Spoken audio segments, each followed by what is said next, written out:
Okay, now I don't usually do this. I don't usually do film reviews. This is a bit of an interlude. I went to see the movie Ad Astra. As I'm interested in spacey stuff, I thought it might be worth a watch. And I went to see Ad Astra over the weekend, the new science fiction film starring Brad Pitt. It's described as an interstellar epic. 5 stars, an interstellar epic. Well, for a start, the film takes place in the solar system. There is nothing interstellar about it. There's no interstellar travel, and appears to be using technology not that dissimilar to the sort of stuff we could make today. It's set in the not too distant future. Now, I thought this film was absolute rubbish, which is why I'm making this video. So there are going to be many spoilers. So if you intend going to see this film, and I certainly advise you not to, don't waste your money, don't watch this video, okay? Just hit stop now and go and enjoy the film with your popcorn if you can. Now, the premise of the film is ludicrous for a start. It starts off with Brad Pitt, who plays this astronaut, and he's a major. He's an astronaut. He's a very dour individual. He has no charisma. The film has no comedy in it whatsoever. There are no funny lines in it. It is a humourless. It's just completely humourless from start to finish. Anyway, it starts off with a power surge, and I think he's working on some sort of super antenna. And when I first started watching the film, he's above the Earth. He's wearing a spacesuit. He's working on this super antenna, and there's some sort of power surge that hits the antenna and knocks him off. It starts. There's a few explosions in there. I have to say the effects are very, very good. The special effects, very good. Everything else, absolute rubbish. And Brad Pitt falls off the antenna. So he's falling and falling and falling and falling and falling, and I thought, well, this is rubbish. He'd burn up. It looks like he's in orbit. But then we see that this huge antenna array goes all the way to the surface. So he would experience gravity, and he would fall down the side of it because he's not travelling at orbital velocity. He's not going to burn up. So yeah, fair enough. I know you're not supposed to analyse these things. You go and watch a film. You kick back, relax. You bucket of popcorn, But anyway, that was how it started. He sort of opens his parachute and he lands, and he gets called in, and they say that what's actually called this power surge is a burst of antimatter from the edge of the solar system. And it's come from a lost Earth spacecraft. Might have been called the Lemur Project, something like that. And of course, Brad Pitt's father is the captain of that vessel. And they say, well, can you go to... The whole thing is ludicrous. Anyway, they're saying that they think he's basically gone a little bit wobbly. I thought touches of apocalypse now here, He's gone a little bit wobbly, and he's sending these bursts of antimatter through the solar system. And they're saying that he's got to be stopped because he could destroy the entire solar system. And of course, that's complete nonsense. If you had a spacecraft and it was powered by antimatter. Now, this is a spacecraft that's only designed to go to Neptune. Bear in mind, it's not an interstellar spacecraft. Then it wouldn't have enough antimatter in the propulsion system to destroy one of Neptune's moons, let alone the entire solar system.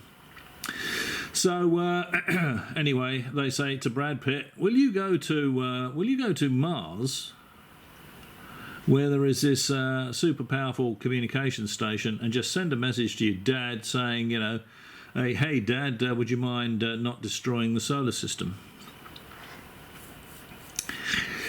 Sound preposterous enough yet?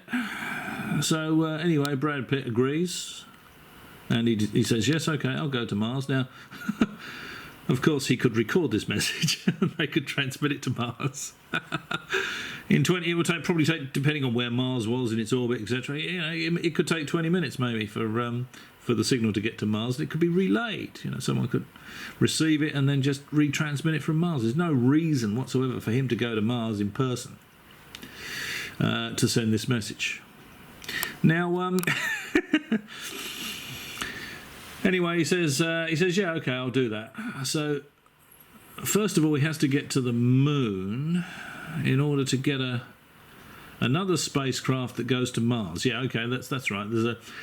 There's a spacecraft on the dark side of the moon that they use as a sort of spaceport there they use for going to Mars. And then on Mars, they use the same vehicle to go out further out into the solar system. So, on his way to the moon, Brad Pitt is a major, you know, because most of these astronauts are majors and colonels and captains, aren't they? He's a passenger on this sort of shuttle to the moon, and it picks up a distress signal. And Brad Pitt says, "Oh well, you know, I've got to get to the moon. You know, we haven't got time for this." And the captain of the ship says, "Look, we're obliged to respond. It's a distress call." And Brad Pitt puts up a bit more argument. He says, you know, he really doesn't want to respond to the distress call. He needs to get to the moon. And the captain says, look, I know that you're within your rights to take command of this vessel, but I really think we should respond, you know. And I thought, well, the guy's a passenger on a shuttle. You know, the captain of the shuttle. He's not. The passenger. The whole thing's ludicrous. He's not going to be in a position to take command of the shuttle, is he? Anyway, they go and investigate this emergency call, this Mayday call, and it turns out this is between the Earth and the Moon, of course, and this is a research spacecraft. There's no response from it, so they force their way into it, and it's full of crazy apes. And one of the it's an animal research spacecraft, and it's got crazy apes in it. So one of the crazy apes manages to kill the captain, because of course, you know, the captain has to go to investigate. He doesn't just delegate one of his people to go and have a look at what's going on over there. The captain and Brad Pitt go over to this thing, and the captain's killed by the crazy ape. Now we know why they had to respond. There had to be this emergency call from this craft, you know, because you have to get rid of the captain, and you have to let the audience know that Brad Pitt has the authority to take command of that vessel. Okay? Anyway, they get to the moon, and there's some more dour dialogue. And they say, okay, we're going to drive you around to the dark side of the moon in a lunar rover. We're going to drive you around there so you can get on this other spacecraft and go to Mars. But you've got to be careful because there are pirates. And I thought, okay, don't tell me we're going to have a galleon scraping its hull across the surface of the moon with lots of people standing on the deck going, "Ahar, me hearties, and avast, you lily-livered swabs." And it was almost as bad as that. They're going along in a lunar rover, and they've got 2 or 3 other lunar rovers are attacking them. If you've seen that clip where the lunar rover drives into the solar array and explodes, that's probably the most action you're going to see in that film. And I thought, well, this is just ludicrous. You know, you've got pirates for a start. What are they going to steal? You know, you're going to have a wallet in your spacesuit, are you? They're driving along in a lunar rover in spacesuits. And these pirates are shooting at them. They're attacking them. And I thought, well, for a start, what are the pirates going to steal for a start? And then where are they going to go and hide on the moon? Yeah, it's nonsense. Anyway, it's just absolutely ridiculous. Anyway, he survives the pirate attack, and he gets on this ship to Mars. Goes to Mars, and he sends the message. Hey, Dad, you know, this is your son here. I really don't want you to destroy the solar system, okay? No response. He reads out this scripted message. Then he reads out something, then he sends another message, which is a bit more from the heart, you know.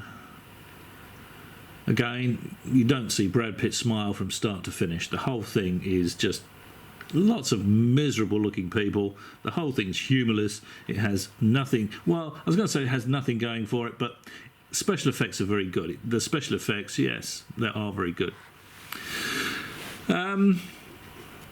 Anyway, he ends up going. They get a response from the dad, but they don't tell Brad Pitt what the response is. This annoys him, of course. They tell Pitt to return to Earth. His job is done, but he wants to go to Neptune to have a chat with his dad. So he sort of smuggles himself aboard the ship that's going out to Neptune. As it's taking off, of course, there's an airlock breach because he's smuggled himself aboard, and through no fault of his own, the crew of that ship they're all killed. So then there's Brad Pitt in this ship on his own going to Neptune. Okay, it gets worse and worse and worse. So anyway, he goes to Neptune, and he finds the lost ship's been lost for 60 years. His dad's on board. Of course, his dad's a little bit loopy, and because his crew wanted to go home, what he did was he depressurised the ship and killed them all. So he's been living up there on his own. So, Brad Pitt's got a nuclear weapon, small tactical nuclear weapon with him. The idea being to destroy this ship so that these antimatter bursts stop. And again, of course, when he does that, he's going to release all the antimatter anyway. So anyway, he manages to get aboard his dad's lost spacecraft, which is in orbit around Neptune, with a small tactical nuke, and he sets it up so that it's going to destroy the ship. He just basically puts it on the table and sets a timer. Then he finds his dad, and they have a bit of a chat, and he manages to get talk his dad into sort of coming back, and they both leave the spacecraft. But as they do, his dad cuts the tether, and Brad Pitt has no choice but to go back to his own spacecraft on his own, leaving his dad to return to the lost spacecraft, which is in orbit around Neptune, if you see what I mean. The ship that Brad Pitt used to get to Neptune is still in orbit there, a few hundred metres away from it. So Brad Pitt sees his dad go back to his lost spacecraft, the one in orbit around Neptune that Brad Pitt's just set the nuke to go off on. Now his dad knows that, and his dad wants to die. He said the captain wants to go down, needs to go down with his ship. So basically, Pitt sees his dad return to the ship, and he thinks, okay, if that's what you want. So Pitt gets back to his spacecraft. Oh, and he takes a panel off his dad's spacecraft, because the little shuttle he used to get from his ship over to his dad's ship, both ships are in orbit around Neptune, drifts away because it can't dock. So he has to get out of it and sort of get in wearing a spacesuit somehow, and the shuttle drifts away. So you think, well, how's he going to get back to his spacecraft? Now, bear in mind they're not that far apart.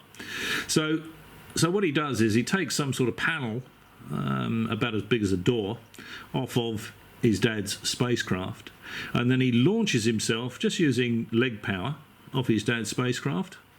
Once he realises he can't get back into it, his dad's back in there, the timer on the nuke is running, and then Pitt launches himself off his dad's spacecraft towards his own spacecraft and uses this panel about as big as a door that he's taken off his dad's spacecraft as a shield against the small pieces of rock and debris in the rings around Neptune. Pitt gets back to his spacecraft and uses the nuclear explosion of his dad's. He sees his dad's spacecraft and nuclear explosion of his dad's to propel him on a trajectory back to Earth. And of course, Pitt makes it back to Earth, and he saves the solar system. But the whole film is a humourless pile of crap. It's absolute rubbish from start to finish. I feel as though I was fleeced. It's drivel. About the only one refreshing thing that I think that I can say about that film is that he didn't go to Neptune, and he then wasn't. He didn't absorb any alien black goo, and then an alien somehow takes over him. No one gets taken over by aliens or alien goo. It's just humans in this solar system doing stuff with no humour and very little action. So there you go. So what does Ad Astra get from the mumbling movie review score? I don't know. I've seen people say, well, 5 stars. Certainly not. I'd give it 1 star for the special effects. If it had any humour in it, I probably would have given it 2 stars. But my advice is, Ad Astra, give it a wide berth. Save your money. Okay, as I said, this is just something completely different. And the only reason I did this is because I feel that this movie is being hyped up, and it does not deserve the hype. That's my personal opinion, of course. Maybe if you've seen it, you could leave a comment below. But I was very disappointed. So there we go. Thanks for watching. Maybe I'll catch you again.